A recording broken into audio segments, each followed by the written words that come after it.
estoy hoy. Y gracias por venir. Gracias también a Letras de la Taza, que no sé si ha bajado ninguno.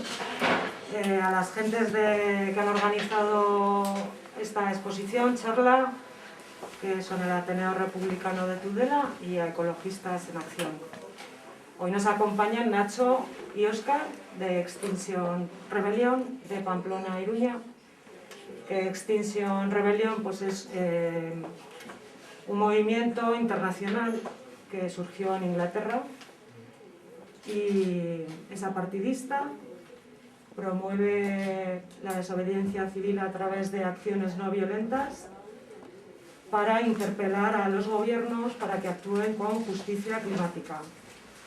Como bien sabéis, el último informe del IPCC, que es el de expertos internacionales en cambio climático y ciencia climática, ha sacado una conclusión clara y concisa, que es que estamos en emergencia climática y no hay tiempo para más.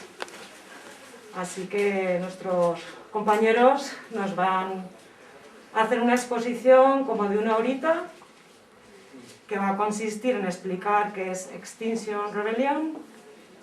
Nos van a hablar de crisis climática a nivel global y a nivel local de Navarra, crisis ecológica y de biodiversidad, crisis energética y de suministros, que está ahora en el candelabro, como decía aquella colega mía, o... se llama igual que yo, vaya. Y finalmente nos van a explicar, que a mí me parece muy interesante por lo que he hablado con ellos, sobre qué podemos hacer, sobre todo desde el activismo. Una vez acaben, pues haremos preguntas, una ronda de preguntas, debate, y bueno, pues espero que nos guste mucho y que aprendamos mucho. Adelante. Bueno, gracias, Sofía. Bueno, primero igual nos presentamos brevemente. Nada, pues bueno, yo soy Óscar. Bueno, lo primero que no somos especialistas, no somos expertos en nada de lo que vamos a contar, ¿no? Somos personas corrientes que, bueno, pues nos preocupaba un poco este tema y bueno, todos los datos que vamos a dar son científicos, pero no es nuestra especialidad. Entonces, bueno, yo por ejemplo, pues soy diseñador gráfico y hace un par de años fui a una charla como esta y bueno, y me resonó un poco lo que oí, ¿no? Y dije, bueno, pues por lo menos les ayudaré con los carteles, que veía que habían hecho unas cosas un poco reguleras, entonces pues eso, pero luego ya veréis que me ha tocado hacer más cosas. Y eso, ¿y Nacho? Sí, nada, yo soy Nacho y llevo además poco tiempo aquí en Navarra y soy profesor de formación profesional y nada, pues como dice Óscar, tampoco soy experto ni en ciencia climática ni ecológica, pero sí que soy una persona pues profundamente preocupada por la vida, sobre todo, por las múltiples agresiones a la vida que se vienen dando pues desde hace tiempo y que se han ido acelerando de una forma exponencial, pues yo diría que a lo largo de mi ciclo vital, ¿no? Porque con los 38 años que tengo, pues cuando yo era niño, creo que había pues una relación mucho más sana, mucho más cordial y menos atropellada, ¿no? Y eso que pues han pasado, pues nada, pues 3 décadas solamente, ¿no? Entonces, pues eso, pues preocupación por estos asuntos y tuve la suerte de conocer a estos compañeros en Pamplona pues hace menos de un año. Bueno, lo que ha contado un poco Sofía, ¿no? Somos Extinction Rebellion, ¿no? Un movimiento social internacional, que luego os comentaremos un poquito más, ¿no? Cómo funciona, pero bueno, básicamente eso, nuestros objetivos son la acción disruptiva, ¿no? La acción directa no violenta para llamar la atención de los gobiernos. Bueno, lo primero que no os he comentado, bueno, lo de qué puedes hacer tú para cambiar el rumbo y no reciclar no quiere decir que reciclar esté mal, ¿no? Que ya nos lo han dicho alguna vez, a ver qué pasaba. O sea, con esto queremos decir que, bueno, que no vamos a hablar de actitudes individuales, ¿no? O sea, que están bien, pero luego lo comentaremos, pero realmente venimos a hablar de organizarse y de intentar cambiar las cosas de raíz, ¿no?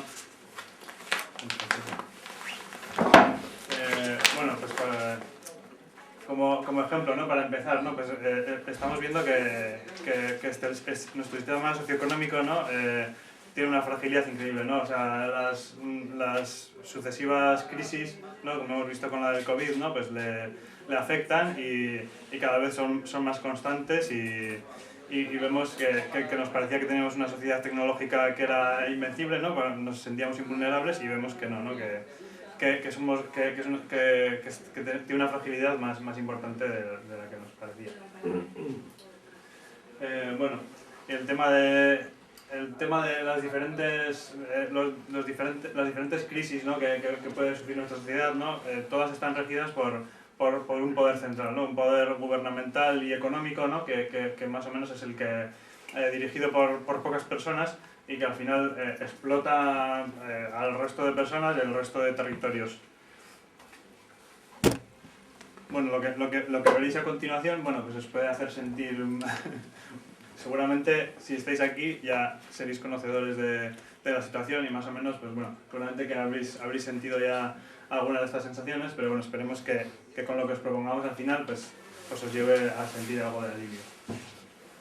Bueno, pues un poco lo que comentábamos, ¿no? Va a tener 5 partes, ¿no? Las primeras 3, ¿no? Pues explicamos la crisis climática, la crisis ecológica y de pérdida de biodiversidad, crisis energética y de materiales, y las 2 últimas ya serían el por qué rebelarse, ¿no? Un poco historia de la desobediencia civil, historia por encima, espero que no haya ningún historiador porque es algo muy básico, y luego pues hablaremos sobre el movimiento en sí. Vale, bueno, aquí un poco empezamos con el bloque de la crisis climática y esto que tenemos aquí, claro, pues es tan obvio que a veces parece de perogrullo comentarlo, pero es que no sobra, ¿no? Hay que darse cuenta de que este es el único sistema y que además que es un sistema pues sumamente frágil y sumamente excepcional, ¿no? Es decir, los cosmólogos nos dicen que si nos pasáramos años y años luz viajando por el espacio interestelar no nos encontraríamos nada tan maravilloso como esto, ¿no? Con un equilibrio tan delicado y tan fantástico que ha dado lugar a pues millones de formas de vida diferentes a lo largo de un proceso evolutivo también pues muy largo y muy complejo. Entonces, esto que estoy haciendo yo aquí, esto que están haciendo ustedes y esta comunión que tenemos aquí más o menos ahora, si es que tenemos un poco una comunión, un encuentro, pues es algo sumamente maravilloso. Es decir, estamos haciendo aquí un montón de procesos fisiológicos pues complejos y no hay que darlos por sentado. Entonces hay que darse cuenta de que estamos en un sistema fantástico, que funciona muy bien, pero que también es muy frágil, ¿no? Entonces, bueno, pues esta Tierra es el único sistema que tenemos y por lo tanto deberíamos tenerle aprecio y cuidarlo, ¿no? Y este un poco eslogan que se ha puesto de moda hace un par de años, diría yo, ¿no? O 3, que no hay planeta B, pues claro, es que no, estas fantasías, ¿no? De estos Jeff Bezos o Elon Musk, ¿no? De la conquista del espacio. Yo prefiero un poco seguir el consejo de Jorge Riesman, que tiene un libro maravilloso que dice gente que no quiere viajar a Marte, porque eso no dejan de ser al final fantasías tecnológicas que nos despistan de un poco lo importante. Bueno, pues destrucción climática y destrucción ecológica al final van de la mano y estamos inmersos en 2 procesos muy destructivos. Algunos hablan incluso de crisis ecosocial. Es decir, estamos envueltos en una crisis, digamos, multifactorial, pues que tiene diferentes patas o diferentes ángulos, si quiere, ¿no? Diferentes vectores. Claro, la climática es sumamente importante porque al final, hace un par de semanas creo que fue, estaba Joaquín Araujo en Estella y decía una cosa muy interesante, la importancia de que el tiempo llegue a tiempo, la importancia de que el tiempo, es decir, el clima, llegue a tiempo, de que primavera sea primavera, de que verano sea verano, otoño sea otoño, y de eso ha dependido la evolución de las sociedades humanas toda la vida, ¿no? Desde esa, pues lo que los historiadores llaman la transición neolítica, ¿no? Donde los hombres dejaron de ir de aquí para allá a cada momento pues en un estado pues más o menos vulnerable, donde iban persiguiendo la presa y cazando, en el momento en el que dominaron la técnica del cultivo y la ganadería, pues eso un poco es la base de nuestra civilización, ¿no? Del sistema de mercado, de poder y todo lo demás. ¿Por qué hablo de esto? Pues porque ese dominar la tierra y el ganado y el cultivo depende de que el tiempo llegue a tiempo. Depende de este equilibrio tremendo de que el otoño sea otoño y el invierno sea invierno, ¿no? Y no que tengamos pues 20 grados en enero como ahora tenemos y luego nos lleguen las heladas en mayo.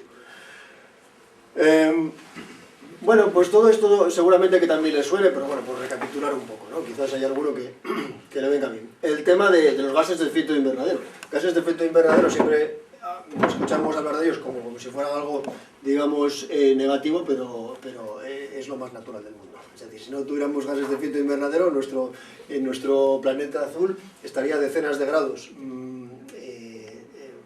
Estaría a una temperatura decenas de grados más frío de lo que está. Es decir, tendríamos un planeta helado.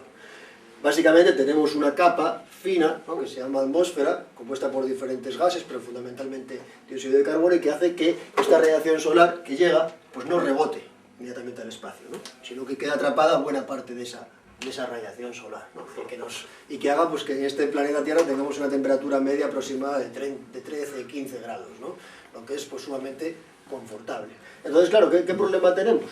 Pues que, si quieres pasa, porque igual me estoy adelantando, ¿sabes? Vale, ¿qué problema tenemos? Pues que buena parte de estos, o digamos, demasiados gases de estos, de efecto invernadero se están quedando atrapados, porque tenemos una cantidad de emisiones tremendas, fundamentalmente desde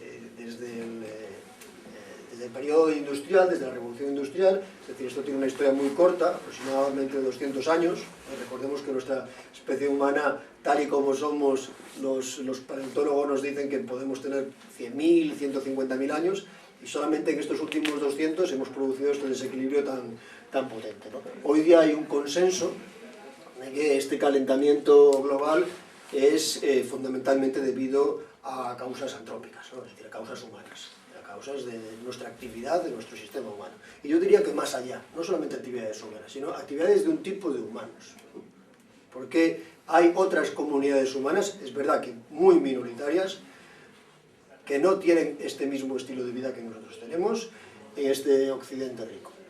Entonces, volviendo un poco a la diapositiva anterior, esta actividad humana ha hecho que muchos más gases de efecto invernadero de los que sería natural que se quedasen atrapados están quedándose fijados en la atmósfera, ¿no?, fundamentalmente dióxido de carbono. Si quieres pasa más adelante, Óscar. Entonces, claro, ¿qué tenemos? Que esta subida acelerada de la concentración de dióxido de carbono está directamente relacionada con un aumento de la temperatura media. Esta línea de aquí nos marca la concentración de CO2 en partes por millón en los últimos 2000 años, y podríamos ir incluso mucho más atrás, pero aquí solamente hemos traído los últimos 2000 años. Fíjense que está en torno a los 280. Tiene pequeñas fluctuaciones, pero en torno a los 280, un poquito más, un poquito menos. En cuanto llegamos aquí a finales del siglo XVIII, ¿vale?, cuando en Inglaterra fundamentalmente se empieza a quemar carbón de una forma muy potente, y luego en el resto de Europa, y luego en lo que eran las colonias del Imperio Británico y del resto de los imperios europeos, quemar carbón a lo bestia, y luego a mitad del siglo XIX quemar además pues, petróleo, y de una manera mucho más acentuada en el siglo XX, vemos que estas concentraciones se disparan, ¿no? Es decir, esto, como decía Óscar, el bate de... El palo de hockey. El palo de hockey, ¿no? Decía que esta es una gráfica en forma de palo de hockey, ¿no? Entonces, claro, se disparan de una forma brutal, y como al dispararse la temperatura también media global pues va subiendo, porque efectivamente estos gases de efecto invernadero que vemos que son, digamos, un efecto natural de la actividad humana. Yo ahora mismo estoy expulsando dióxido de carbono, ¿no?, con mi nariz, ¿no?, y naturalmente las comunidades humanas y el resto de animales tienen unas emisiones naturales, ¿no? Pero claro, lo que hemos hecho es expulsar una cantidad pues exponencialmente mayor de lo que era normal, y que llevaba a que tuviésemos un equilibrio fantástico, ¿no? Aquí tenemos una gráfica que se retrotrae hasta los últimos 5 millones de años, y vemos que en los últimos 5 millones de años no ha subido la temperatura más de 4 grados de media, y 2 grados de media nos tendríamos que ir a casi 20.000 años atrás, ¿vale?, para que suba. Estamos ya en 1,2 grados. Los últimos datos que teníamos eran de 1,1, pero ya seguramente que estemos en 1,2, por encima de la media global de los tiempos preindustriales. Entonces, todo este tiempo que decíamos antes, ¿no?, de este clima que llega a tiempo, que llega en su momento para que estos ciclos naturales de floración, pues de los cultivos de los que dependemos, digamos, del funcionamiento de los diferentes seres vivos, ecosistemas, todo este clima que es fundamental para que el mundo funcione de la manera que estamos acostumbrados a que funcione, es así porque tenemos una temperatura media sumamente constante. Y en los últimos, por supuesto, en los últimos 11.000, 12.000 años, de estas sociedades agrarias, ¿no?, donde los hombres dejaron de ser cazadores y empezaron a ser ganaderos y agricultores, no ha cambiado la temperatura prácticamente nada. Y tenemos que en estos 200 años pues, ha subido de una forma exponencial. Bueno, y claro, dice, ¿por qué todo este alboroto por un pequeño aumento de temperatura, ¿no? Por 2 grados o por 1,5 grados, ¿no? Claro, aquí lo que pasa es que estamos hablando de valores medios, Entonces, cuando estos valores medios globales cambian y cambian de una forma importante, lo que tenemos es que los fenómenos de temperaturas extremas, tanto a un lado o a otro, pero sobre todo en el lado del calor más que del frío, pues se disparan también, ¿no? Entonces vemos como en este periodo de 2005 a 2015, estos fenómenos de calor y sobre todo de calor extremo son mucho más frecuentes y mucho más abundantes que lo que teníamos en estas 3 décadas entre los 50 y 1980. ¿Qué más, Óscar? Bueno, entonces, tenemos ahora mismo un calentamiento global de 1,1. Fíjense que el Acuerdo de París, y que fue suscrito en este último encuentro de Glasgow, de este año pasado, se pone como objetivo deseable el 1,5. Pero es que con 1,1 de aumento de temperatura global sobre la temperatura preindustrial, ya tenemos unos efectos sumamente devastadores, pero muy devastadores. Tenemos unas amplias zonas del mundo con unos fenómenos de sequías, de ausencias de lluvias regulares muy, muy importantes. Por supuesto, todo esto que se llama aquí el Valle de la Muerte, todo lo que es, digamos, la costa occidental de Sudamérica, la costa pacífica, aquí está el extremo sur de África, toda la zona del Magreb y del Oriente Medio, el sudeste asiático, son zonas muy, muy vulnerables a estas ausencias de lluvia. Bueno, tormentas yo creo que no hace falta ni que me extienda mucho en ello. El año pasado tuvimos en verano un fenómeno aquí en Europa, en Alemania, devastador, donde más de 200 personas perdieron la vida.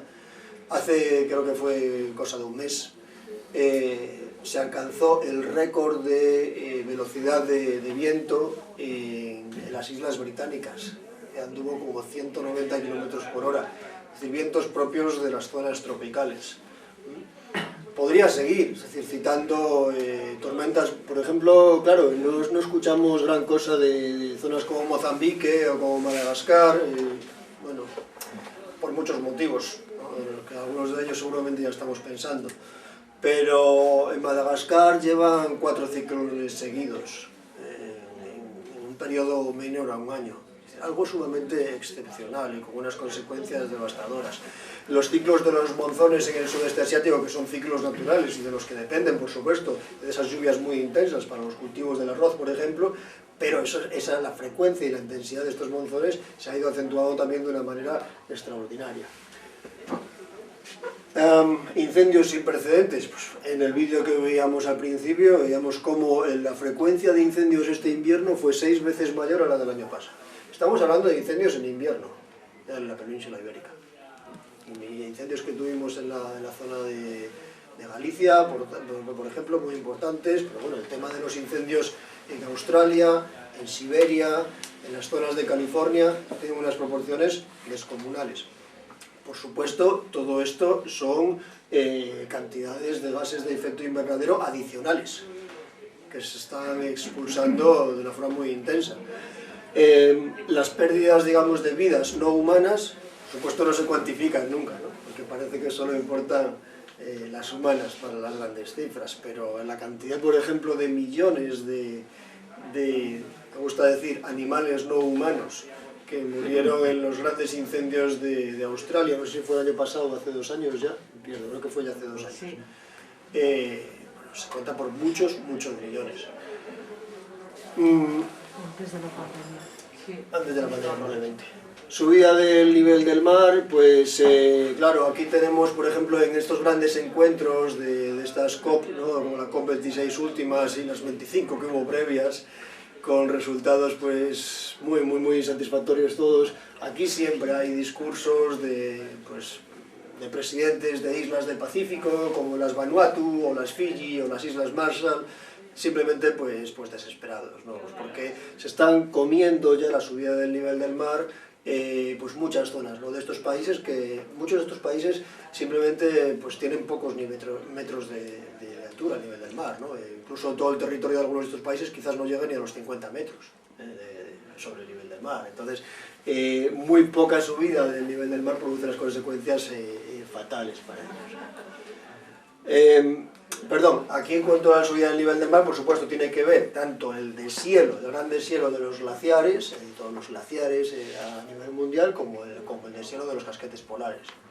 Así que en cuanto a los glaciares, aquí en España hemos perdido, el último dato que miré, estaba por encima del 80% de los glaciares que teníamos. Más del 80% de los glaciares que teníamos, ahora ya prácticamente la totalidad de los glaciares que quedan es en los Pirineos. Y aún así se ha perdido mucho. Pero la zona de Sierra Nevada y por supuesto en el Cantábrico ya es prácticamente residual o cero lo que tenemos. Entonces el mundo está así a 1,1. A 1,1. Aspiramos a 1,5, que es como un tercio más de lo que tenemos, ¿no? Ese es el objetivo deseable. Entonces con estos fenómenos extremos que tenemos y aún aspiramos a 1,5. Pero claro, nos dirigimos a este escenario. Fíjense, en The Conversation, el periódico que se publica tanto en inglés como en español, hubo un artículo hace un par de años creo que fue, donde científicos que estuvieron invitados y presentes y con participación en la COP de París, ¿fue la COP19? Sí. Bueno, en la COP de París, en el encuentro de Naciones de París oficial, ¿no?, sobre el cambio, ya reconocían los científicos en ese encuentro de París en 2015, hace 7 años, que este objetivo de 1,5 era inasumible, era una fantasía. Hace 7 años. Claro, ¿qué consecuencias tienen todas estas cosas? Bueno, tenemos como esta cifra de 820 millones y esta cifra seguramente ya sea una cifra baja, sea una cifra que se ha superado, que están padeciendo pues, desnutrición crónica. Estos datos son las proyecciones que se hacen para la cantidad, digamos, de personas que estarán amenazadas por inundaciones en 2050. Y estos puntos rojos, son todas estas zonas sumamente vulnerables, ¿no? Por ejemplo, aquí en Europa pues, tenemos esta zona seguramente del sureste del Reino Unido, en fin, zonas pues, muy importantes que sufrirán grandes problemas por inundaciones. Antes, cuando veíamos el tema del nivel del mar, dense cuenta que la mayor parte de la población a nivel mundial vive en grandes núcleos urbanos y además creo que es más del 70% de las ciudades del mundo están en franjas costeras. Tenemos ahí un problema también importantísimo. No sé si se acuerdan, creo que fue el año pasado, un edificio entero colapsó en Miami Beach, en la zona de Miami que está en una especie de islita, ¿no? Hostia, Miami tiene una zona que es como una gran franja de tierra que está pues pegada, diría, al continente. Y esa zona es mucho más vulnerable a las pequeñas fluctuaciones en el nivel del mar, porque cada vez que viene una pequeña tormenta, pues ¿qué pasa? Que toda esa gran cantidad de agua se filtra en los garajes de los edificios, ¿no? Entonces el agua del mar es muy corrosiva por ese gran contenido de sal y apuntaban a que esa pudiera ser una de las causas de ese gran colapso de ese edificio. ¿Qué va a pasar con Miami, pero qué va a pasar con Nueva York y qué va a pasar con tantas otras ciudades, grandes ciudades alrededor del mundo que están en zonas costeras ante esta subida del mar? Bueno, pues para 2050 tenemos más de 3.700 millones de personas sufriendo sequía extrema. Aquí también pues, grandes problemas, obviamente, con los cultivos, con la nutrición, con las necesidades básicas. Estamos hablando aquí de lo básico, no estamos hablando, digamos, de cuestiones que sean superfluas o de las que podamos prescindir, sino que hablamos de alimentación. Y, claro, todos estos fenómenos, a medida que la gente pues tiene grandes problemas para abastecerse, digamos, para mantener sus cultivos, pues la gente cambia de lugar. La gente no solamente cambia de lugar por conflictos bélicos, sino que también es una ya de las grandes o de las primeras causas de desplazamientos, de migraciones masivas cada año, el tema del cambio climático. Sequías extremas, grandes problemas con los cultivos y la gente se mueve. ¿Cuál es el reto que vamos a tener en las próximas décadas ante este escenario, ante estas movilizaciones masivas de personas? Bueno, pues que tenemos que además 1.000 millones más de personas estarán expuestas a un calor insufrible dentro de 50 años, asociado a su vez con las sequías extremas. Y bueno, y esto es un poco el panorama global, muy resumido, obviamente de una forma muy sucinta, y ahora vamos a ver pues, cómo podemos volcar o aplicar esta situación global al nivel de la comunidad foral. Vale, pues, bueno, en Navarra, por ejemplo, no tenemos datos desde la época preindustrial, ¿no? Digamos que los únicos datos están desde el año 60 más o menos. Todos estos datos que sacamos son de Life Adapta, ¿no? De un proyecto europeo, o sea, que es del gobierno de Navarra y tal. Y entonces, bueno, ya vemos los aumentos de temperatura que ha habido, ¿no? Y por qué. Básicamente, ¿no? Pues la temperatura media entre los 60 y 90 pues estaba en 11,4 grados y subió en ese tramo de 20 años, ¿no? Ha subido 0,23 grados por década. Pero claro, en las proyecciones bueno, este es uno de los peores escenarios, ¿no? Pues ya subiría cada década, ¿no? Del 20 al 50 subiría ya 0,29 grados y del 51 al 80 0,34 grados. Y bueno, son diferencias de 2, 4 grados, ¿no? No parece que sería para tanto, ¿no? Pero vamos a ver qué supondrían 2 grados, ¿no? En Navarra. Pues bueno, al final la diversidad que tenemos en Navarra, ¿no? de climas y de paisajes, claro, al haber climas diferentes, pues claro, supondría, por ejemplo, que el clima, o sea, con las medias de temperatura anual, ¿no? que tenemos, por ejemplo, en zonas de la Ribera, o comparadas con las de Pamplona, o con las del Pirineo, ¿no? Pues veríamos que solo con esas variaciones de 2 a 4 grados, ¿no? Que es a donde iríamos, pues claro, tendríamos ya paisajes desérticos por la zona media, e incluso más o menos la diferencia entre Funes e Isaba, ¿no? De la temperatura media anual, pues son los 4 grados, ¿no? Pues quiere decir que si llegamos a esa temperatura, pues el paisaje cambiará. El paisaje de Funes, ¿no? Lo encontraremos en Isaba, ¿no? Entonces, claro, eso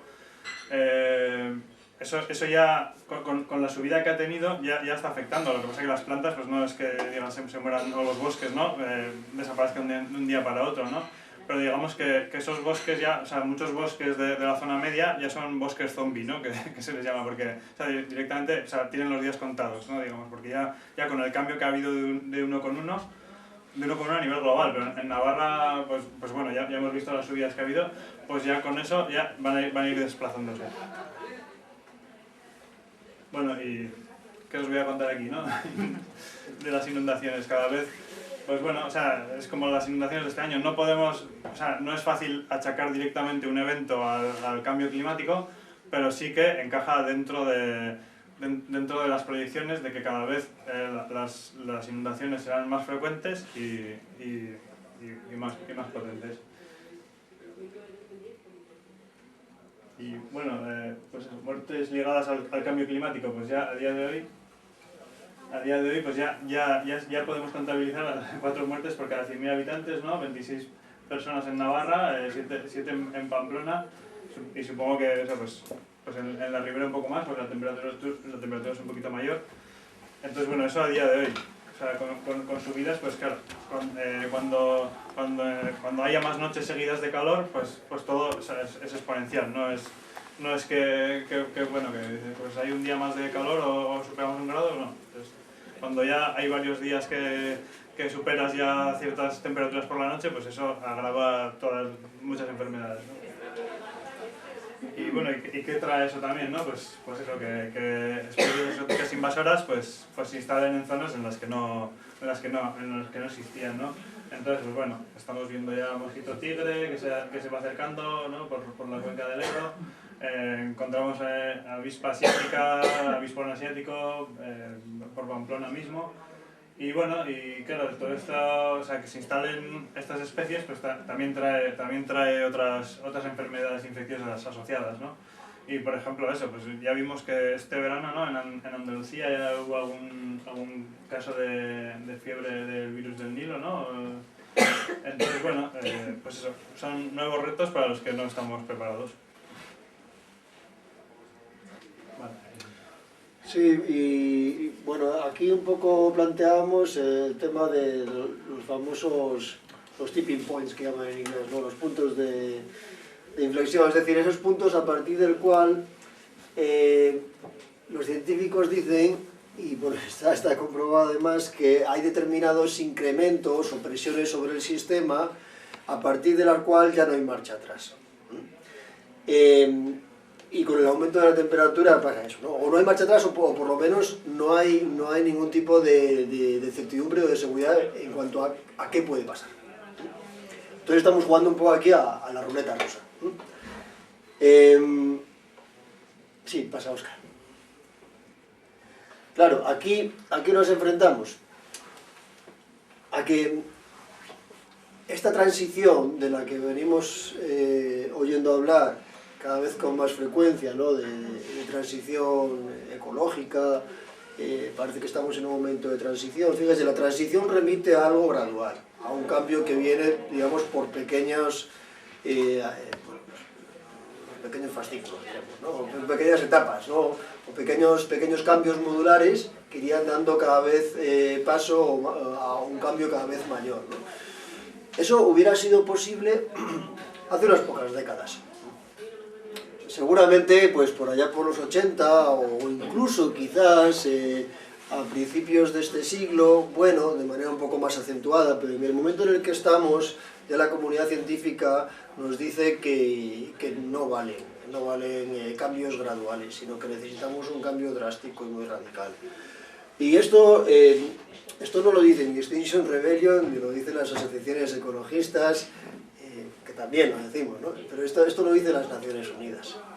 Y esto lo dice el IPCC, es decir, reclaman un cambio radical y contundente porque con el escenario que tenemos, si no hacemos una reducción drástica e importantísima de las emisiones, pues llegaremos a esos puntos de inflexión, ¿no? A ese momento en el que, bueno, pues realmente no importa ya lo que hagamos mucho porque estaremos un poco en esa caída libre, ¿no? Entonces, bueno, el caos climático, claro, es solo una parte del problema. Solo una parte del problema porque nosotros un poco vivimos en lo que llaman los científicos el sistema Tierra.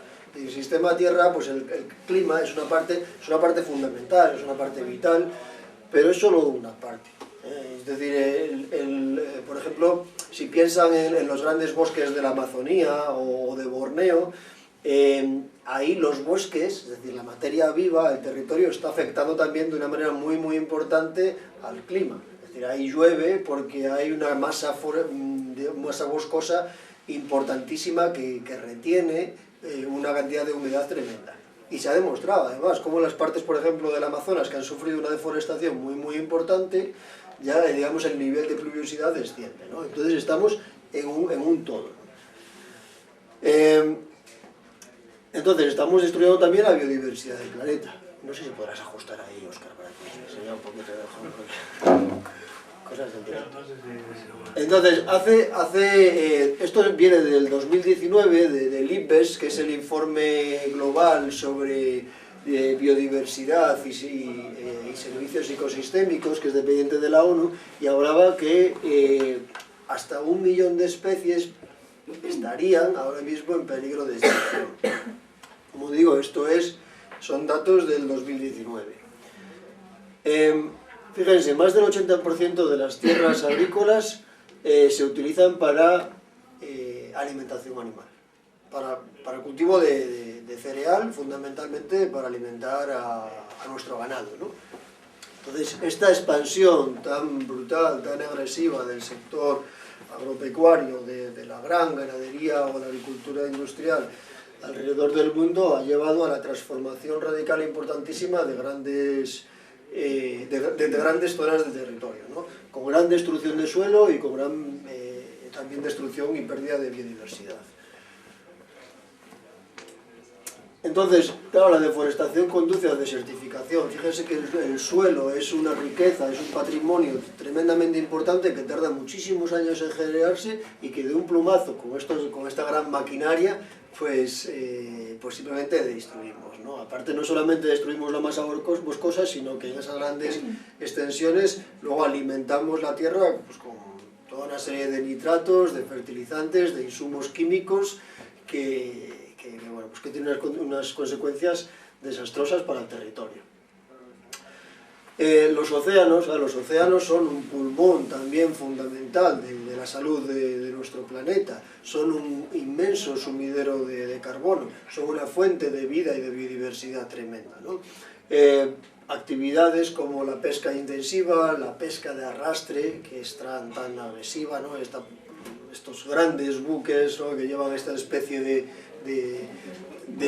redes, ¿no? Que van arañando además el suelo marino, produciendo un desgaste y una agresión tremenda y llevándose todo lo que encuentran a su paso, ¿no? Es impresionante ver los datos, cómo estos grandes buques tiran una gran parte de lo que recogen otra vez al mar, en su mayoría muerto o deshecho, ¿no? Para llevarse pues el pescado que quieran, ¿no? Que necesiten, o el atún o lo que sea, ¿no? Y otra pata de esa agresión a los océanos sería la contaminación de plásticos, claro. Fíjense el otro día cuando estábamos en Pamplona haciendo la limpieza que hicimos común el día 23 de enero, ahí un poco mirando datos, ¿no? Informándonos sobre el asunto, veíamos que en torno al 80% de los plásticos que se encuentran en el océano y en los grandes mares vienen de los ríos, vienen del interior. Es decir, los ríos funcionan como grandes arterias, como grandes vías de comunicación de los sistemas acuáticos. Al final, ¿qué quiere decir? Pues que toda la basura que producimos en el interior, en las ciudades, en las huertas, que directamente tiramos a los ríos, pues acaba contaminando de una forma terrorífica los océanos y los mares. Entonces, bueno, estamos atravesando esta extinción masiva, y estos son palabras mayores, es decir, es un fenómeno pues tremendamente devastador para la vida, para el equilibrio de nuestro sistema e incluso que amenaza nuestra propia seguridad y nuestra supervivencia. Están documentadas, ¿no? Por los biólogos y los científicos otras grandes 5 extinciones masivas en el planeta. Pero hay que decir que estas otras 5 se desarrollaron sobre un periodo de tiempo mucho más dilatado y que además el ritmo de recuperación pues, fue de millones de años, es decir, para volver a tasas similares. Ahora tenemos que la extinción que se está dando en el planeta pues se calcula que es seguramente cientos de veces más rápido que las extinciones que ha habido previamente. Estos son un poco los datos del ritmo, digamos, de destrucción de los diferentes grupos de animales. Entonces tenemos en torno a un 40%, 41% de pérdidas en los anfibios, en torno a un 25% de los mamíferos, un 34% en cuanto a la masa forestal, 14% de aves, 33% de corales, y esto es fundamental, es decir, más de un 40% de las especies de insectos están amenazadas. Los insectos cumplen un papel fundamental, tremendamente importante para la salud de los suelos, en cuanto a las cadenas o las redes tróficas, es decir, sirven de alimento para muchos otros animales, para aves. Entonces la pérdida de diversidad en el mundo de insectos supone también pues, un varapalo tremendo para nuestra seguridad, ¿no? Sabemos cómo en un huerto, en una tierra que hay una riqueza de lombrices, de insectos, pues esa tierra está sana, ¿no? En estas grandes estaciones de cultivos que veíamos se tienen que utilizar muchos plaguicidas o insecticidas precisamente porque no hay diversidad, ¿no? Los sistemas naturales funcionan pues, de una manera interdependiente, de manera que unos se protegen a otros y estas grandes plagas pues, tienen un poco margen de acción en cultivos o en tierras que son muy biodiversas. Mamíferos del mundo, vale, aquí tenemos una cosa muy interesante, fíjense, la mayor parte, pasa un poco más adelante, Óscar. Vale, la mayor parte, con mucha diferencia de los mamíferos terrestres del planeta, son o bien humanos o bien animales que están al servicio de los humanos, es decir, ganado. Y hablamos de un 96% de los mamíferos terrestres del planeta, es algo escalofriante. Solamente en torno a un 4% son animales salvajes. Esos que vemos después de comer en el documental de la 2 y parecidos, pues solamente un 4%. La especie más exitosa, con diferencia, en términos de población, de número de individuos, es la gallina. Pero claro, ¿en qué condiciones? ¿De qué manera? ¿Qué tipo de individuos? Individuos sumamente hormonados, medicados, con vidas absolutamente horrorosas. Aquí podríamos hablar de ética animal, ¿no? Pero nos llevaría otra charla. Entonces, claro, decimos que los brotes, por ejemplo el del coronavirus, son manifestaciones de esta relación peligrosamente desequilibrada con la naturaleza. Hemos roto este equilibrio, lo estamos rompiendo. Y por lo tanto tenemos menos barreras, tenemos menos seguridades. Esta resiliencia de lo que se habla, de la que tanto se habla, no puede venir de la mano de la tecnología, de la manera de aumentar la complejidad, sino que tendría que venir de la mano de proteger la diversidad, la complejidad que ya existe, que ya existía en nuestro sistema Tierra. Y es esta complejidad la que nos estamos cargando, la que estamos destruyendo, por tanto nos estamos quedando pues, cada vez más vulnerables, ¿no? Ilustran cómo nuestro propio comportamiento destructivo hacia la naturaleza, decimos, está poniendo en peligro nuestra propia salud. Claro, nuestra propia salud porque efectivamente, ¿no? Rompemos ese equilibrio. Con esa maquinaria rompemos esos, digamos, penetramos en esos bosques donde esas especies han estado ahí miles de años, aisladas de otras especies como la nuestra, por ejemplo, y de repente, pues un murciélago que no tenía nada que hacer en un entorno urbano, ahora está en un entorno urbano. Y deja ahí sus deposiciones, etcétera, etcétera. Transmisión de virus, zoonosis. Todas las grandes enfermedades y pandemias vienen a partir de este fenómeno de la zoonosis, ¿no? Es decir, hay una especie animal que sirve de vector, de transmisor entre el virus o la bacteria y pues, el infectado finalmente,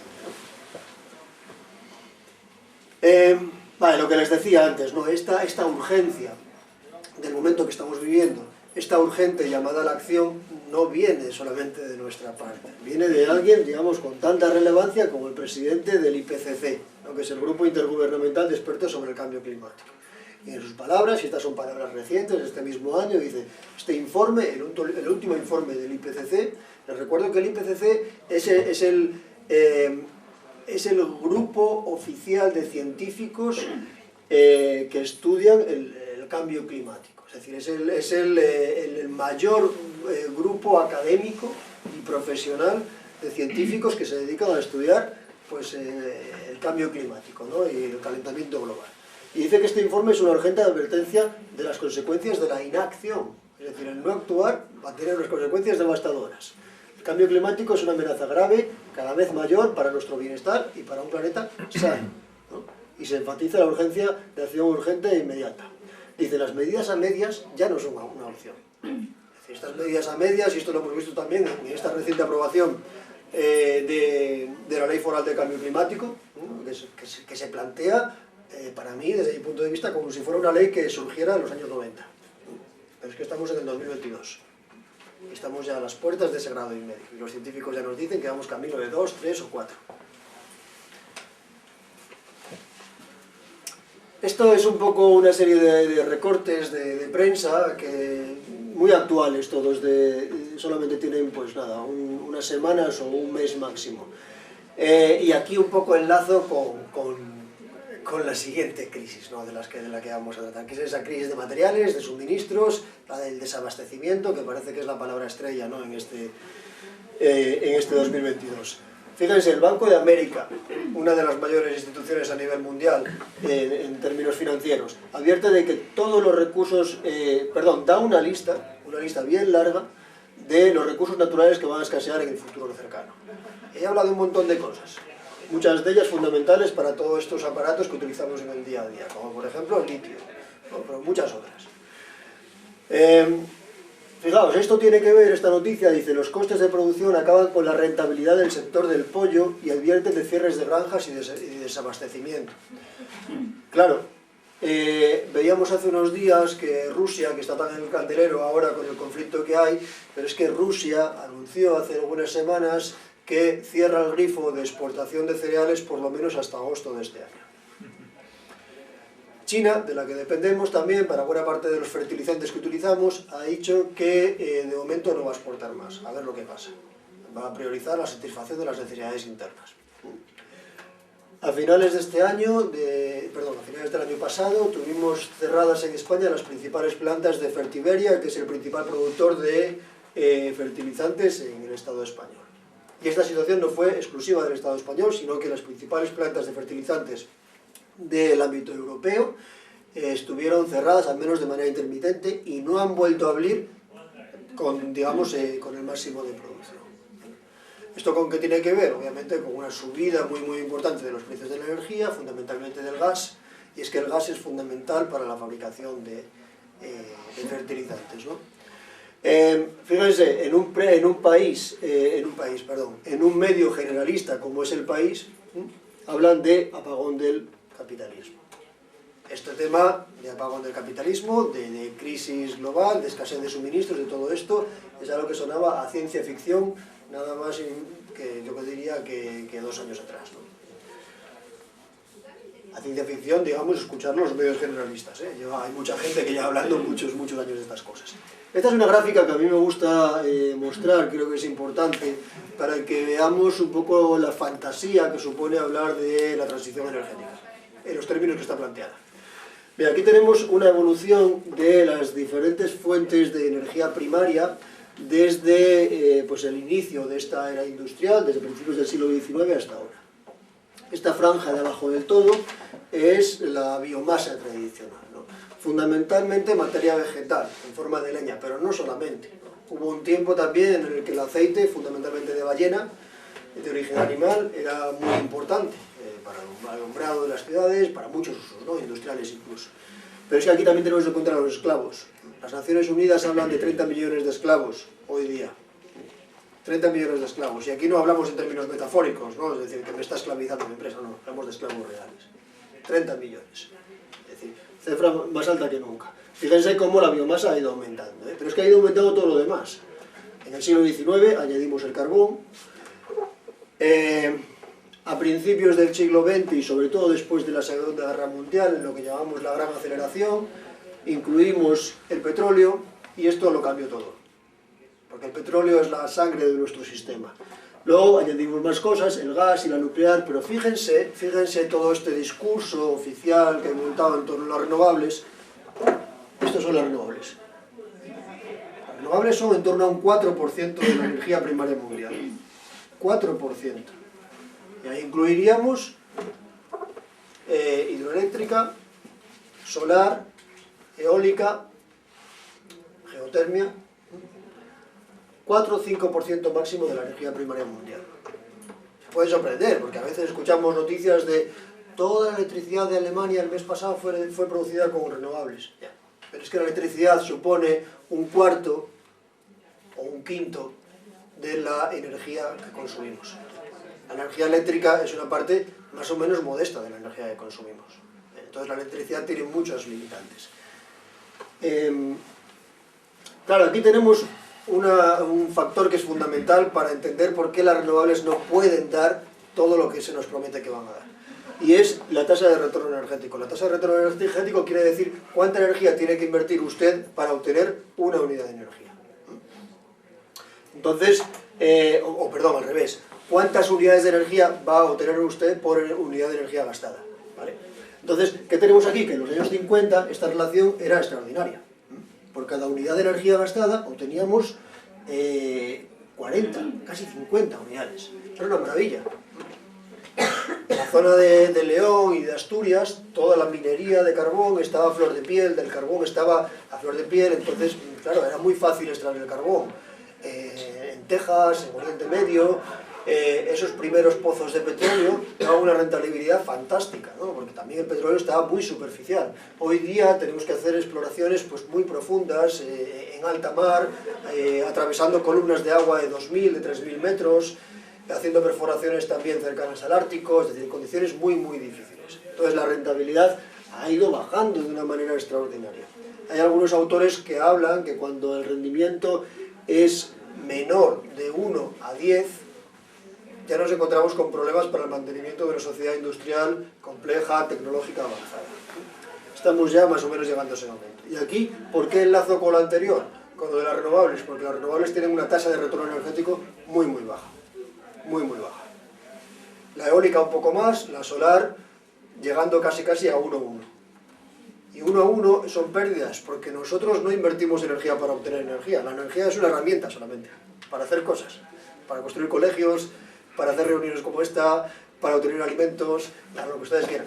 La energía es un medio, no es un fin en sí mismo. Claro, luego tenemos este asunto, ¿no? Y fíjense que en España, este es un gráfico de la red eléctrica de España, y esto es muy interesante porque aquí tenemos que el centro, es decir, el centro del reino es un sumidero energético tremendo, tremendo. Aquí, en Madrid, no se produce nada de lo básico. No se produce energía, no se produce alimento, hay prácticamente terrenos de cultivo, ¿no? Mientras que en la periferia estamos un poco, digamos, están surtiendo de energía o de las cosas básicas estas grandes ciudades. Esto es un patrón que se repite alrededor del mundo, ¿no? Por eso las ciudades pues se prevé que tengan grandísimos problemas para hacer frente a esta transición forzosa a un escenario pues, de menos recursos y de más dificultades. Esta viñeta me parece también muy interesante, un humor negro, sarcástico, pero yo creo que ilustra muy bien la situación en la que estamos, ¿no? Este señor encorbatado, seguramente europeo, y no es casual que sea un hombre blanco, le dice a ese niño que está en una situación de desnutrición, le dice, disculpe, voy a necesitar esto para mi coche. Voy a necesitar esto para mi coche, pues ¿qué puede ser? Pues ese níquel, ese cobalto, ese disprosio, ese neodimio, esa cantidad de tierras raras. Fíjense que en un coche moderno, sobre todo en un coche eléctrico, podemos encontrar prácticamente toda la tabla periódica. Es algo realmente tremendo, ¿no? Y para fabricar estas cosas tan complejas que fabricamos y que consumimos en este mundo, digamos, tan avanzado tecnológicamente, pues tenemos que hacer un expolio colonial muy, muy importante. Ya sea a partir del coltán, famoso del Congo, ya sea a partir de este triángulo del litio en Bolivia, Argentina o Chile, o ya sea a partir de cualquier otro lugar donde haya, digamos, materias o materiales importantes o esenciales para nuestra industria. Entonces, ¿es posible un crecimiento continuo con estos minerales y recursos energéticos disponibles? O, dicho de otra manera, ¿es posible ese crecimiento continuo o ilimitado en un mundo con recursos finitos? Pues bueno, aquí me remito a Alicia Valero, que es la gran experta en materiales y en recursos materiales, en suministros a nivel del Estado español, pero incluso una referencia a nivel internacional. Ella junto con su padre, junto con Antonio Valero, trabajan vinculados a la Universidad de Zaragoza, y dicen que estamos cerca de alcanzar los límites geológicos del planeta. No podemos seguir quemando combustibles fósiles, pero ahora bien, lo que no debemos seguir haciendo es creciendo en consumo energético y sustituir los fósiles por las renovables. ¿Y por qué no podemos hacer esto? Bueno, pues he destacado tres razones fundamentales. Como decía antes, las energías renovables tienen una tasa de retorno energético mucho más baja. Miren, Antonio Arechavala, que es una referencia en nuestros asuntos aquí en Navarra, ponía una imagen muy gráfica a nivel de Navarra.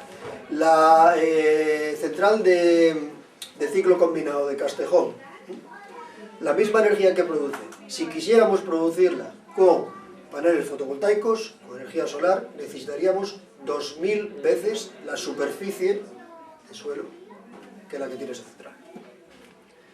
Entonces, claro, tenemos que... Estas energías renovables tienen una tasa de retorno energético muy baja. Nos tenemos que dar cuenta que los fósiles, los combustibles fósiles, son un regalo que nos hemos encontrado. Son un regalo que nos ha dado la naturaleza y que se ha venido haciendo, se ha venido cociendo a partir de millones de años. Se ha venido cociendo ahí en el subsuelo a partir de materia orgánica, tanto de restos animales como vegetales, y ahora tenemos ese oro negro o en forma de gas o de carbón o de petróleo que tiene una densidad energética extraordinaria, que tiene una rentabilidad fantástica y maravillosa. Las renovables no son así, son otra historia totalmente. Entonces nunca nos van a poder dar lo que nos dan los combustibles fósiles. Estamos en una sociedad fosilista y hemos vivido de los combustibles fósiles a medida que se van acabando, y se están acabando entre comillas, o sea, están acabando, quedarán fósiles para muchas décadas, incluso para siglos, pero a ver quién los saca. Cuando no sea rentable sacarlos, a ver. Entonces es el problema de la tasa de retorno energético, ¿no? Digo, en mi zona, yo soy del Bierzo, allá hay oro todavía, en las médulas. Nadie lo saca desde hace 2000 años, porque los romanos ya se dieron cuenta en un momento dado de que eso ya no era rentable y se volvieron para su casa. Entonces este es el problema, ¿no? Es decir, ¿hasta dónde es rentable? Fíjense que la producción de diésel, que es la sangre de nuestro sistema, viene decreciendo ya desde 2015. Y en particular desde 2018-19 ha caído un 15%. El diésel es la sangre de nuestro sistema. Y no solamente porque tengamos un automóvil diésel en particular, sino porque toda la maquinaria industrial, los tractores, las cosechadoras, los camiones, los barcos, todo funciona con diésel. No hay suficientes materias primas para hacer esto. Las proyecciones son que si hiciéramos esta transición, digamos, con el volumen que está planteado a nivel oficial, esta transición del Green New Deal que se llama, necesitaríamos hasta 100 veces la cantidad de litio que se está produciendo hoy, y hasta 40 la cantidad de cobalto. Esto es una fantasía, simplemente no está ahí. Es una fantasía. Pues la cantidad de materiales, de tierras raras, de materiales difíciles de extraer, o escasos, o muy dispersos, que hay en esta tecnología renovable, es pasmosa, es muy complicada.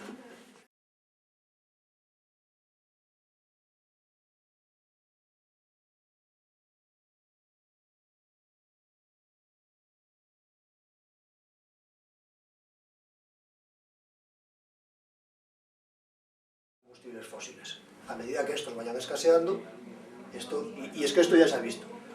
El año pasado la instalación de energía eólica en la Unión Europea creo que estuvo ligeramente por encima de la mitad de lo que estaba planteado. ¿Seguimos, Óscar? Vale. Aquí quiero terminar este apartado de crisis energética un poco con una luz de esperanza. ¿Y cuál es? Tenemos que transitar hacia un modelo radicalmente diferente del que tenemos, donde con un gasto energético y de materiales muy inferior al que tenemos. Pero la buena noticia es, y esto está documentado, que no necesitamos tanto ni mucho menos para tener una vida digna, saludable y decente para todos. Hasta un 95% menos de lo que estamos consumiendo hoy sería suficiente para mantener una vida digna y decente para todos. Entonces, claro, lo primero, acabar con el derroche que tenemos seguramente a grandísima escala. Y lo segundo, plantearnos pues, si todo esto es necesario, que no lo es. Soy un testigo, Óscar. Ya me enrollo los. Vale.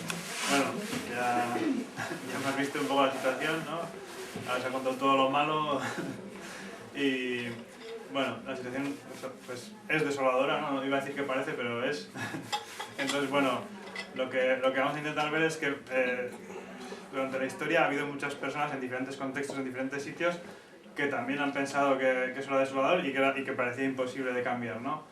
Entonces, pues vamos a verlo, ¿no? Vamos a ver qué podemos hacer. Esto lo podríamos traducir como cuando se acaba la esperanza, ¿no? Es cuando empieza la acción. Bueno, ¿qué debe cambiar así rápidamente? Pues bueno, pues lo primero, parar las emisiones de CO2, ¿no? Eso es lo primordial, ¿no? O sea, si no las reducimos, si no las paramos, todo lo demás, habremos fracasado y no habrá nada más que hacer, ¿no? Y para reducir estas emisiones lo que hay que hacer es cambiar nuestros estilos de vida altamente dependientes del consumo de energía y de cosas. Sobre todo en los países ricos y las personas más ricas del mundo, ¿no? Porque bueno, en 2015 había un informe de Oxfam que ya decía que más o menos el 10% más rico de la población producía el 50% de las emisiones a nivel global. Eso en 2015. Desde entonces y con la pandemia y demás hemos visto que han aumentado las desigualdades, o sea que habrán aumentado también las desigualdades de emisiones, ¿no? y de los causantes del problema. Vamos a ver, ¿qué hemos intentado hacer ya, ¿no? Pues bueno, llevamos 30 años, ¿no? de cumbres climáticas, ¿no? De las famosas COP.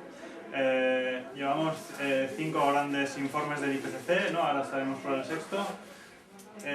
Dos grandes acuerdos, el de Kioto y el de París.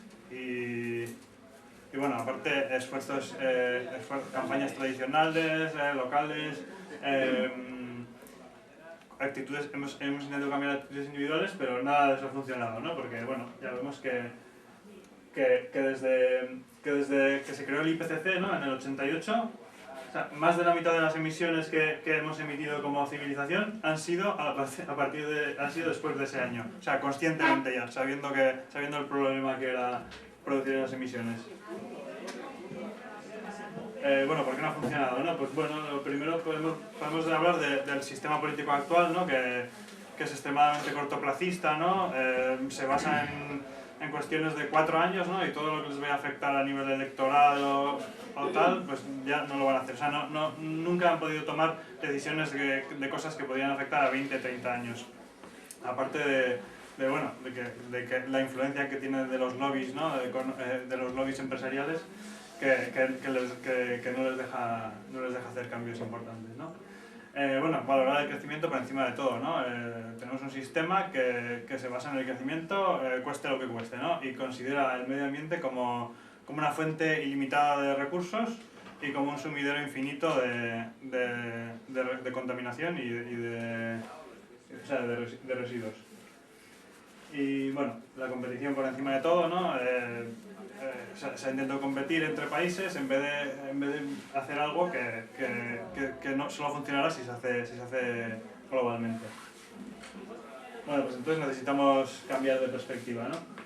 Cuando las reglas no funcionan deben romperse. Esto, bueno, pues sería la desobediencia civil, la acción directa no violenta, ¿no? No seremos las primeras ni las últimas, esperemos, ¿no? en hacerlo.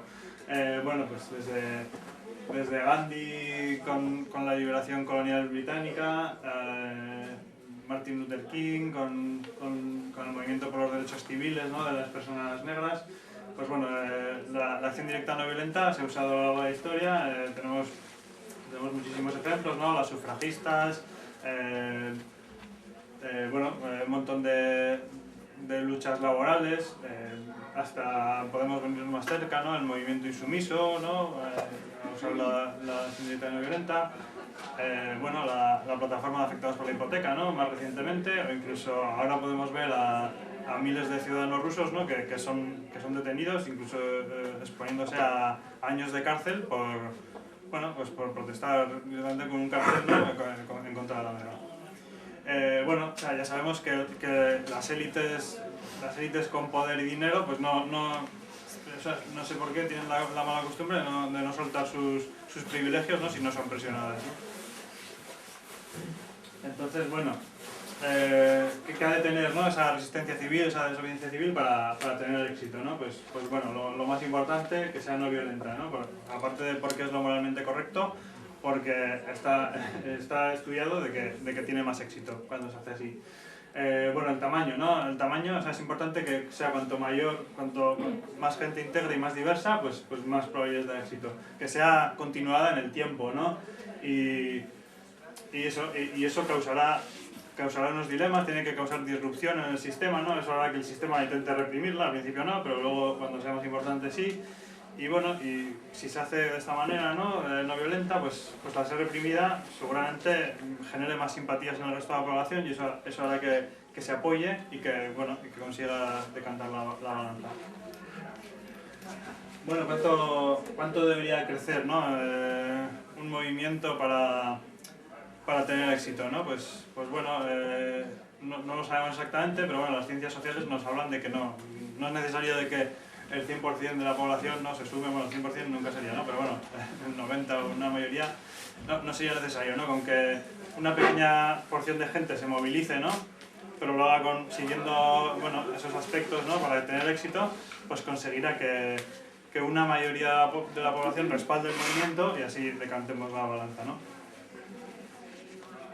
Bueno, entonces somos Extinction Rebellion, ¿no? Como os contábamos. Bueno, pues eso, Extinction Rebellion surge eso, en el 18, en el contexto de Reino Unido, ¿no? Hay como un centenar de académicos que bueno, pues deciden hacer un manifiesto un poco pues como culpando al gobierno británico, ¿no? de que bueno, estaba poniendo en jaque el futuro y el presente, ¿no? de la población, ¿no? Porque como bueno, estaba incumpliendo, digamos, el contrato social, ¿no? Que tenía de velar por la seguridad, ¿no? Porque estaba haciendo unas políticas que directamente nos llevaban al abismo, ¿no?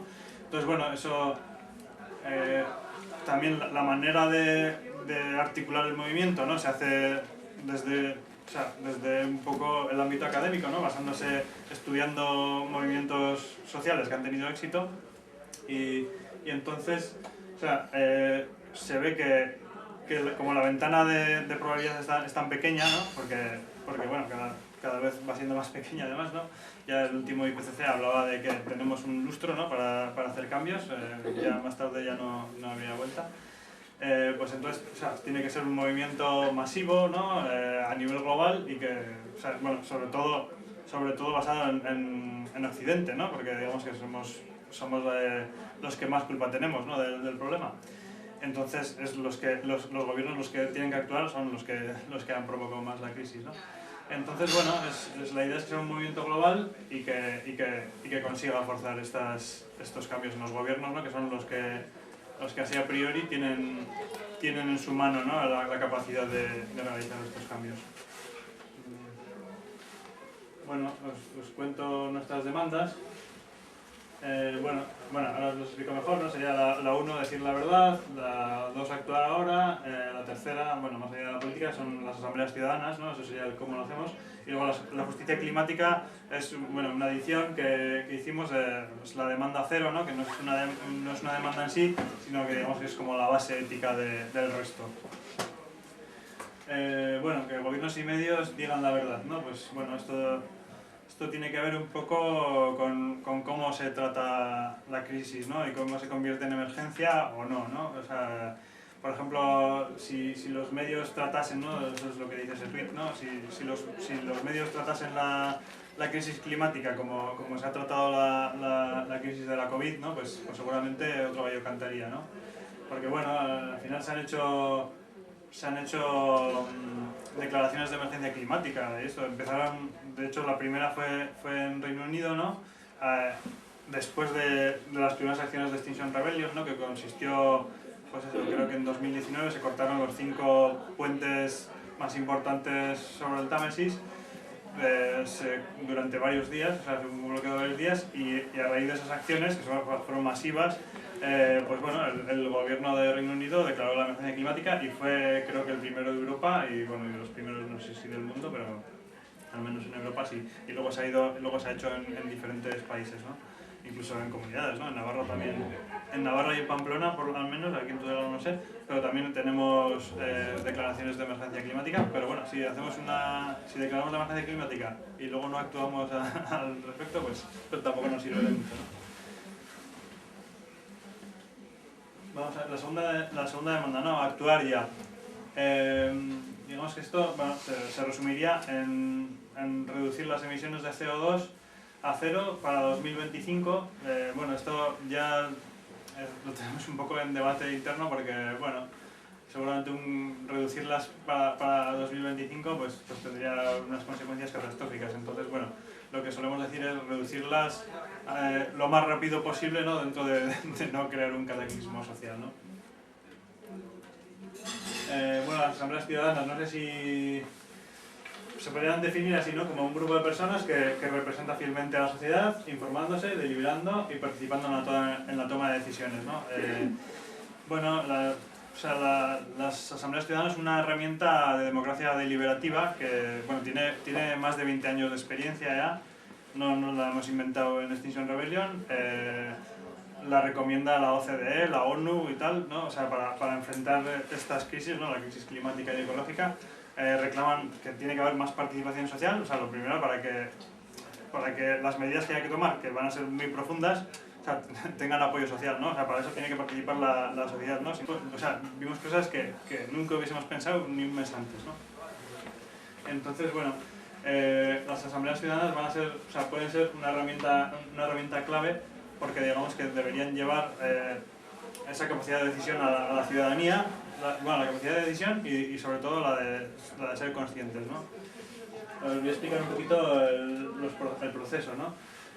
Lo primero, o sea, casi lo más clave de las asambleas ciudadanas es el sorteo estratificado o sorteo cívico, se llama a veces, ¿no? O sea, que sería más o menos conseguir un grupo de personas que represente en pequeñito la sociedad. O sea, digamos que basándonos en el género, en la edad, en los estudios, en la procedencia, o sea, hay muchos factores, ¿no?, a tener en cuenta. Digamos que estratificaríamos a la sociedad y, por ejemplo, crearemos un grupo de 150 personas que representen fielmente a la sociedad, no por ejemplo lo que pasa ahora en el Parlamento de Navarra, porque seguramente que la gente que hay ahí no represente fielmente, o sea, representará solo a una parte, ¿no? Pero no tienes realidades de todas las edades, de todas las situaciones socioeconómicas, ¿no? Niveles de estudios, seguramente no. Entonces, bueno, el tema del panel externo de supervisión, bueno, pues tiene que haber como un panel independiente, digamos, formado por diferentes estamentos y demás que le aporten esa independencia, ¿no? O sea, que no esté guiada por alguien y o sea, que no haya capacidad de influenciar, ¿no?, en esa asamblea. Bueno, importante también, o sea, lo que va a hacer la asamblea es responder a través de medidas concretas a una pregunta que se plantee desde el principio. Por ejemplo, o sea, tiene que ser concreta y que le aporte, o sea, que le aporte una visión, ¿no? Por ejemplo, ¿cómo haríamos para reducir un 50% las emisiones de aquí a 2030 con una perspectiva de justicia social? Pues eso, por ejemplo, podría ser una pregunta que bueno, seguramente igual de objetivos iría un poco floja. Por ejemplo, la de Francia hacía una pregunta de reducir el 40% para 2030, o sea, que ahora mismo no cumpliría ni con los objetivos europeos, que hablan ya del 55%, reducción del 55% de las gases de efecto invernadero para 2030. Entonces, pues bueno, el proceso de la asamblea, pues bueno, se suele hacer en varias sesiones y al principio pues es la fase de aprendizaje e información. Digamos que esas personas seleccionadas, ¿no?, reciben formación de personal experto. Bueno, a ver, no lo he dicho, pero las asambleas ciudadanas podrían tratar cualquier tema, ¿no? Por ejemplo, se nos en Irlanda para desbloquear el tema del aborto, ¿no?, que políticamente no lo solucionaban y luego a través de la asamblea pues ya se llegan a consensos. Entonces, pues en el caso de una asamblea climática, pues se llevarían a expertos del clima, a expertos de transición energética, si se haría falta, ¿no? Y entonces las personas de la asamblea reciben esa información. Después hay una fase de consulta, ¿no? Que digamos que la asamblea se abre a consultas del resto de la ciudadanía. Por eso es importante la difusión de la asamblea, ¿no? O sea, que las sesiones sean abiertas, que se hable de ello en los medios y entonces que la gente pueda participar, ¿no? Pues han hablado de, no sé, de un tema de tal que a ti en tu zona te afecta, ¿no? Y dice, pues bueno, vas a mandar una propuesta o lo que sea y luego la asamblea tiene que tener la capacidad de citar a más gente, ¿no? O sea, pues eso, por ejemplo, tú que has mandado una propuesta, ¿qué tal? Oye, pues ven, explícanosla y tal. Entonces, bueno, después de eso, ¿no?, se cerraría la asamblea y se pasaría a deliberar en grupos pequeños que siempre se trabaja mejor y con un equipo de facilitación, ¿no?, que ayude a esa deliberación. Y por último ya se haría una toma de decisiones y se redactarían esos mandatos o esas medidas que diría la asamblea. El alcance de las medidas, ¿no? Esto es importante, esto es lo que hablamos que tiene que tener. tiene que haber un compromiso de vinculación, porque si no, o sea, si es solo, va a ser solo una inspiración, ¿no? Como la Asamblea Climática del Gobierno de España, que ya directamente parte de que va a ser inspiración para los políticos, ¿no? Pues entonces eso ya no es una Asamblea Ciudadana. En Francia, la de Francia vino pues eso, después del tema de los chalecos amarillos, y Macron dijo que iba a cumplir todo lo que saldría de la Asamblea Ciudadana sin filtros. A día de hoy no ha cumplido más que el 10% de las medidas. La Asamblea Francesa es un ejemplo de un proceso bastante ejemplar y una serie de 149 medidas que muy transformadoras, o sea, que parecen hechas por activistas en vez de por personas corrientes, ¿no? Lo que pasa que las personas corrientes, cuando son conscientes de la situación, ven que hay que actuar en consonancia, ¿no? Entonces, por eso, debería haber un compromiso de vinculación, ¿no? Digamos, pues si el 80% de la Asamblea respalda esa medida, tiene que llevarse luego al Parlamento o lo que sea y convertirla en norma. Ventajas de una Asamblea Ciudadana, ¿no? Pues así rápidamente. Bueno, genera conocimiento colectivo, ¿no? Permite decisiones más valientes. Ya hemos visto que la política tradicional no toma esas decisiones valientes que necesitamos, ¿no? Mayor apoyo social versus falta de confianza en las instituciones, ¿no? Bueno, pues ya vemos que hay una crisis de confianza en las instituciones y en la clase política. Entonces, bueno, las medidas que saldrían de una asamblea van a tener más apoyo social, seguro. O sea que de hecho va a venir bien a la clase política, porque esas medidas que van a ser impopulares, pero que va a haber que tomar, pues bueno, pues si están apoyadas en la asamblea, pues será más fácil de implementar. Bueno, sí, la participación ciudadana como herramienta, ¿no? Contra el auge de los movimientos antidemocráticos que desgraciadamente cada vez los vemos más activos. La complejidad no es un obstáculo, ¿no? Está comprobado que personas bien informadas son capaces, o sea, aunque no tengan esa formación previa, ¿no? Bien informadas, son capaces de tomar decisiones a problemas complejísimos. Y el consenso es posible, un poco saliendo de esta polarización que sufrimos, ¿no? Que se tratan las cosas por encima y sin profundizar, ¿no? Las asambleas ciudadanas van a ser, al contrario, ir a analizar bien los problemas y al final las decisiones en la asamblea se toman en consenso y buscando el bien común, ¿no? Y se suele llegar a acuerdos que favorezcan a todas. Bueno, la demanda cero, lo que se llama la justicia climática, ¿no? Es un poco, pues eso, donde se encuentran la justicia social con la crisis climática, ¿no? Sería la justicia climática y englobaría un poco a todas nuestras demandas.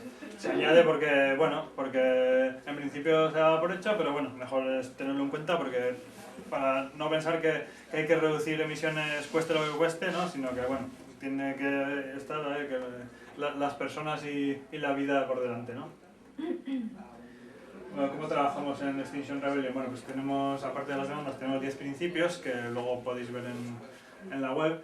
Pero bueno, básicamente eso, la no violencia, trabajamos en grupos autónomos, descentralizados, pero cooperando, ¿no? Entre grupos locales, grupos de afinidad. Ya en ciudades donde hay mucha gente, pues también se crean grupos de afinidad o comisiones un poco según a lo que te dediques, ¿no? O sea, el caso es que buscar grupos ágiles con los que poder funcionar, ¿no? Bueno, la cultura regenerativa, pues que veréis, pues bueno, es un poco... Intentamos relacionarnos, ¿no? Tener un tipo de relación que es la que nos gustaría que hubiese en esa sociedad a la que queremos llegar, ¿no? Pues bueno, cuidarnos, poner la vida en el centro y demás, ¿no? Bueno, pues por haceros un retrato un poco de cómo está Extinction Rebellion en el mundo, pues ahora mismo en más de 80 países ya está presente, hay casi 1200 grupos locales, igual más, porque esto ya tiene unos meses. A nivel, o sea, pues en el Estado español también tenemos varios. Esperemos que de aquí salga un grupo local en Tudela, ¿no? Bueno, pues eso, Extinction Rebellion se basa en acciones disruptivas, ¿no? Que llamen la atención de los gobernantes y que les hagan actuar frente a la crisis climática y ecológica. Tenemos muy presente el sur global, ¿no? Porque aunque este movimiento se articula desde el norte global, ¿no? Pues ya sabemos que el sur global son los que menos han aportado a esta crisis y los que más lo van a sufrir.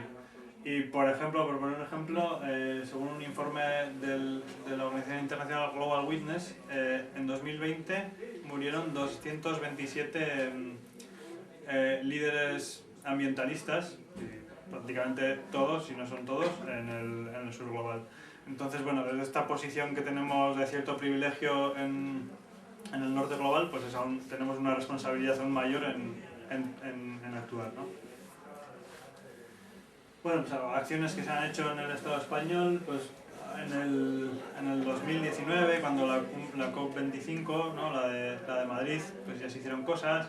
Después se cortó el puente de nuevos ministerios con una acción bastante masiva. Luego, pues durante la pandemia ha sido complicado, pero ya a finales del año pasado pues hubo una semana de rebelión en Madrid. Se hicieron varias acciones pues frente al Ministerio de Asuntos Exteriores, al de Transición Ecológica, y por ejemplo una acción final que se cortó la Gran Vía con más de 100 personas. Y bueno, la verdad que quitando 4 medios alternativos de izquierda, pues no hubo mucha difusión. La verdad que para ser una acción así, que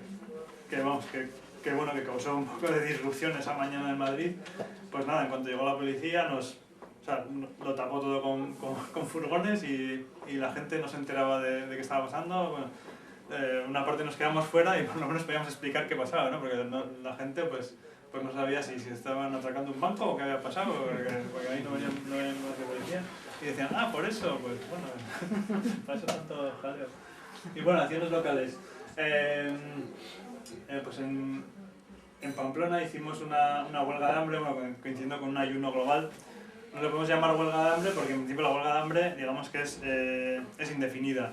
Entonces, como lo nuestro pues ya lo planteamos durante 4 días, pues bueno, sería un ayuno, ¿no? Y bueno, durante 2 días vino bastante gente, pero al final 4 personas estuvimos hasta los 4 días delante del Parlamento de Navarra.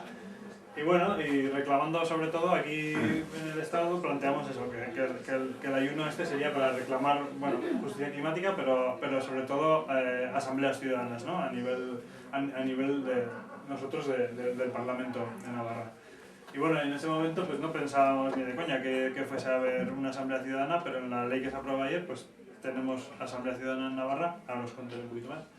Porque, bueno, la otra acción es del 13 de enero. Primeramente se ha hecho un proceso muy largo en la ley, ¿no? Y bueno, hubo un proceso participativo en el que se invitó a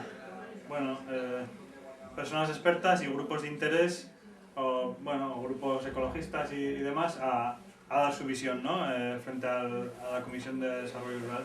Y ahí estuvimos, estamos dentro de Alianza por el Clima, y ahí, pues bueno, desde Alianza por el Clima se analizaba un poquito toda la ley en su conjunto y tal. Entonces, bueno, nosotros como Extinction Rebellion, pues bueno, hablamos sobre todo de la falta de ambición en la reducción de emisiones de la ley, ¿no? Porque al principio hablaban de un 26% de reducción, ¿no? Cuando decíamos que Europa ha dicho ya que tiene que ser un 55% para 2030, ¿no?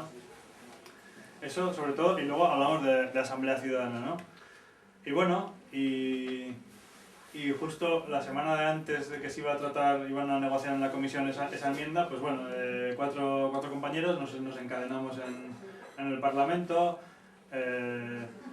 enviando justo en el momento de empezar la acción, enviamos un correo, bueno, y les nombramos por Twitter a todos los grupos políticos, a todos los grupos parlamentarios, diciéndoles que teníamos una hoja con un compromiso de que iban a apoyar la enmienda de añadir la Asamblea Ciudadana, y que bueno, que bajasen a firmarnos ese compromiso, y que entonces si nos firmaban todos los grupos parlamentarios, pues como estábamos retransmitiendo en directo la acción, pues que alguien que tenía las llaves vendría y nos soltaríamos. Ya sabíamos que no nos iban a firmar todos, pero bueno, era un poco el argumento, ¿no? Y bueno, pues bueno, entre una cosa y otra, pues al final, la semana siguiente se añadió, pues bueno, llegaron a un acuerdo de añadir la Asamblea Ciudadana, quitaron toda mención a la vinculación. Entonces, bueno, pues tenemos un sabor agridulce, ¿no? Porque porque bueno, al final tendremos asamblea ciudadana, pero bueno, lo que sea vinculante es muy difícil que directamente en la ley se retrate, ¿no? Pero ahora nos tocará presionar en la orden foral, ¿no? que regule esa asamblea, pues bueno, pues para que tenga la difusión lo más importante posible, ¿no? Y eso haga que, pues bueno, si esas medidas son, o sea, si la gente las conoce y tal, pues luego va a haber presión social para que se cumplan, ¿no? Entonces, bueno, la asamblea ciudadana tiene potencial, si se hace bien, claro, si no, pues será un simulacro, ¿no? Como la que se está haciendo ahora el gobierno de España, que le llaman asamblea ciudadana, pero realmente no lo es, ¿no? Será un foro de participación o lo que quieras, pero no es una asamblea ciudadana. Entonces, bueno, pues bueno, hay más fotos, ahí estábamos por ahí. Entonces, bueno, sí que conseguimos movilizar bastante a los medios y, bueno, tuvo cierta repercusión y no sabemos hasta qué culpa tendremos de que haya asamblea ciudadana, pero bueno, la verdad es que lo hay y antes no pensábamos que iba a haberlo. Bueno, por comentaros un poquito, ahora en abril, del 4 al 9 de abril, se va a ver la rebelión científica, la Scientist Rebellion, que va a ser a nivel internacional. Pues desde el ámbito académico y universitario, ¿no? Pues se va a hacer una huelga estudiantil que pretende ser la mayor de la historia, porque va a ser a nivel global y eso, habrá acciones y sobre todo huelga e incluso ocupación de las encierros en las universidades. Entonces, bueno, quiere ser un poco un punto de inflexión, ¿no? Pues eso, desde la comunidad científica, ya, para llamar la atención, ¿no? Y sobre todo hablan de eso, de lo que decíamos, de que el 1,5 está muerto, ¿no? El objetivo del 1,5 ya no existe, ¿no? O sea, el Acuerdo de París ha fracasado, hay que hacer algo de verdad, ¿no?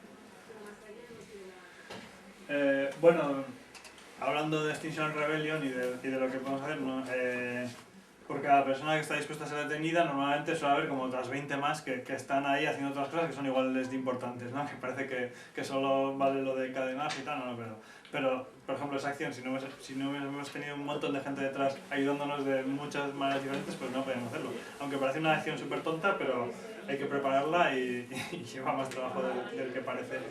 Entonces, bueno, hay miles de cosas que se pueden hacer y así de primeras, pues seguramente pues a nadie, o sea, bueno, igual hay gente que estáis más acostumbrada con el activismo y tal, pero normalmente pues la gente le suele dar un poquito de miedo y bueno, y parecer que yo tampoco pensaba que iba a estar encadenado si voy unos meses atrás y bueno, y ahí estamos. Entonces, bueno, hay otros roles igualmente importantes, pues eso, desde el diseño gráfico que iba a hacer yo, ¿no? Que iba a hacer los carteles, pero luego acabo haciendo otras cosas. Y bueno, eso, el tema de legal, de finanzas, reuniones, organizar las charlas, estas, pues no sé, miles de cosas que, aunque os parezca que no podéis aportar nada, seguro que podéis.